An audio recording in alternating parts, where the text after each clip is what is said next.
toi l'histoire dans une vie d'une rencontre. Euh, une très belle rencontre, comme ça, qui est venue, qui m'a ouvert un portail complètement hallucinant. Euh, un homme bienveillant, intelligent, sympa, drôle, fin. Le seul homme d'ailleurs que j'ai rencontré dans ma vie où je me suis sentie comme un frère, un fiancé, je sais pas, mais en tous les cas en parfait accord. C'était dans une partie de ma vie assez lointaine. C'était quand 2002, 2007 peut-être la dernière fois que je l'ai vu. Et c'est une personne que j'ai rencontrée dans un squat d'artistes et autres à Ressangis en 1994, 80, même 90, 90. Et c'est un mec qui m'a appris plein de choses au niveau de la déco, au niveau de la confiance, au niveau et même de me révéler dans ce que j'étais de plus beau. Et croyez-moi qu'à l'époque, c'était bien enfoui. Euh, et cet ami, ce superbe ami, euh, a eu un jour un accident très grave en 98. Je me rappelle jamais des dates d'habitude, mais là, vous voyez, ça vient. En 98, donc il s'est fait faucher par une bagnole à 120 km/h. Il est passé à. Et en fait, il aurait dû mourir d'ailleurs. Et puis, avec un autre ami,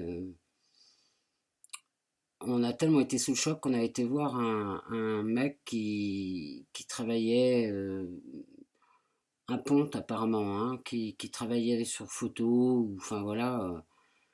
Donc on lui a tout de suite filé la photo, on lui a expliqué la situation, il a dit ok. Alors que nous, à l'hôpital, les docteurs avaient dit faut plus rien attendre.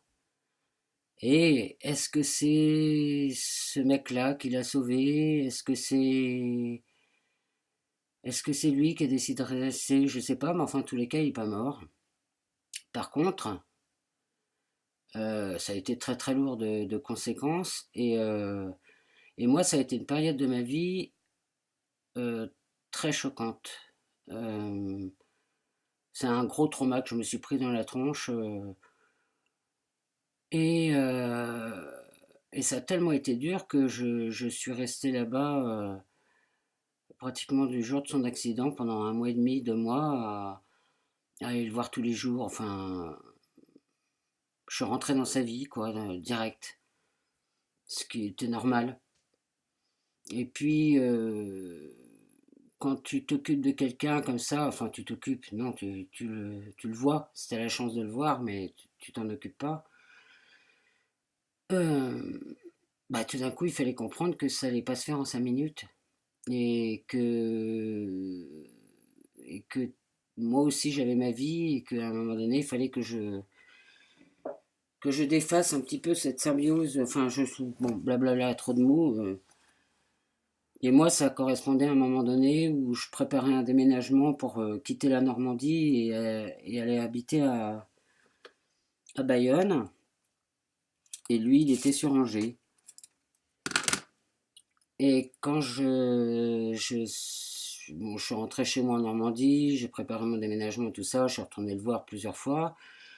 Et puis, au moment où j'étais prête à partir à Bayonne, il était sorti de l'hôpital et il était en centre rééducation, mais comment vous dire que.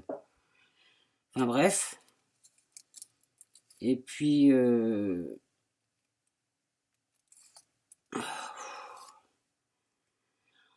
puis, quand j'ai été le voir la dernière fois, donc dans ce centre, c'était très dur, hein, parce que c'était la personne que j'avais connue avant physiquement n'était plus là.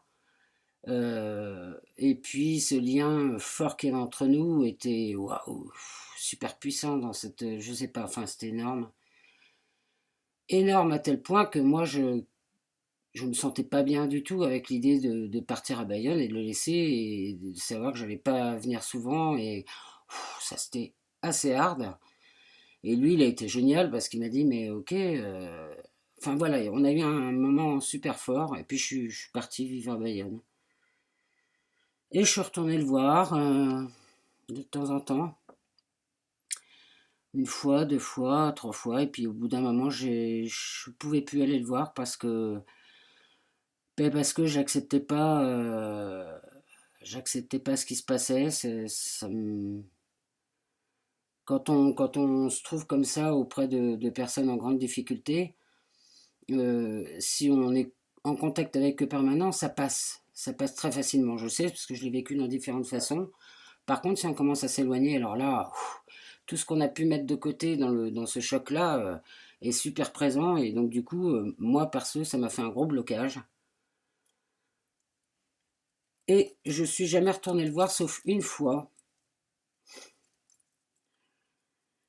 ou encore une fois, même des années après, il était encore à l'hôpital d'Angers.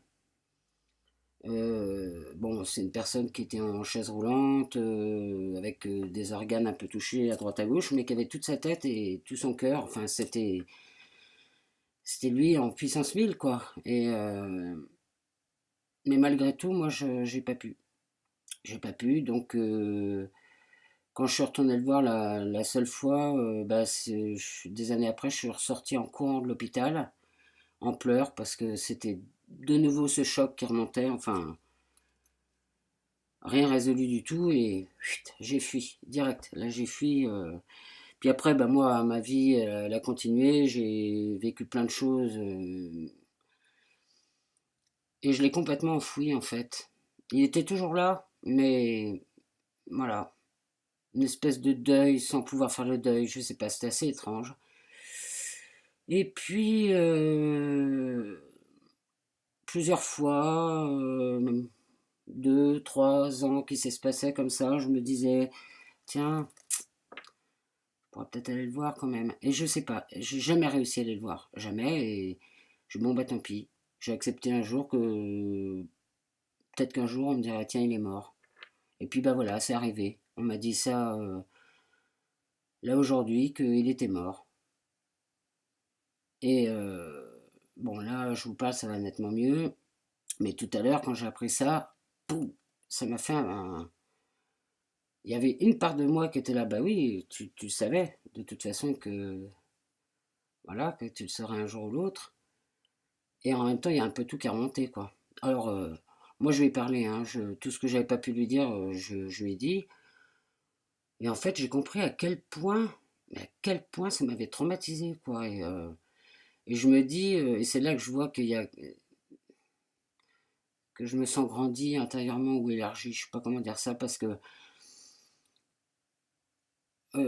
j'ai eu de la peine, mais la peine que j'ai eue, je crois qu'elle est plus par rapport à ce que j'ai vécu moi, et donc ça n'a rien à voir avec lui. Euh, Parce que maintenant, c'est bizarre, hein, mais la peine que j'ai eue, c'est ah merde, il est mort, j'ai pas pu aller lui dire ce que je voulais. Tout de suite après, je l'ai dit. Tout de suite après, je me suis senti mieux. Bah oui, parce que aujourd'hui, j'ai pas besoin de preuves ni rien du tout. Voilà, je sais qu'il a entendu ce que j'ai dit. Ça, c'est la vraie réalité. Après, l'autre réalité, c'est ah, est-ce qu'il va y avoir un enterrement? Oui, j'ai envie d'y aller. Non, j'ai pas envie d'y aller. En même temps, j'ai mon tambour là tout de suite. Ça, c'est priorité. Est-ce que je vais faire les deux? Enfin, là, je veux vous dire qu'on est dans l'instant présent dans ces cas-là. Et puis, on attend de voir ce qui se passe. Alors, pourquoi j'ai fait cette vidéo? Parce que j'ai besoin de le partager, hein. Vu qu'il y a des fois j'ai pas partagé, ce qui a été le cas dans cette histoire, ben voilà, cette fois-ci je partage. Je partage parce que je veux pas qu'il reste quoi que ce soit en moi de je ne sais pas quoi. Pour continuer de libérer un peu ce qui est resté bloqué pendant, je suis pas bonne en maths, mais ça fait quelques années quand même. Et oh, ce tambour comme j'ai envie de l'avoir dans la main. Enfin bref, la vie est complètement hallucinante. La vie est hallucinante. Voilà, pas de voyeurisme, pas de machin, c'est juste que j'ai envie de le dire. Salut!